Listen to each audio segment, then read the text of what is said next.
Miente, what's the worst thing that could possibly happen on that heat wave? Let me explain. Yo, it's hot in here. Yeah, I'm hot. Babe, are you hot? That right, let me turn this thing on. What? Huh? This shit ain't turning on. What's going on?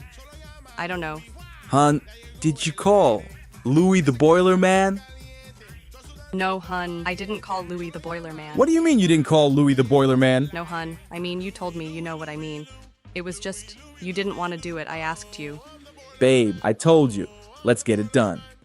Babe, come on now, let's be honest. You said you didn't want to get that. You didn't want to spend no money. You want to be the cheapo? I told you what's gonna happen when you cheapo on yourself. That's right. On the biggest investment is our home. That's right, guys.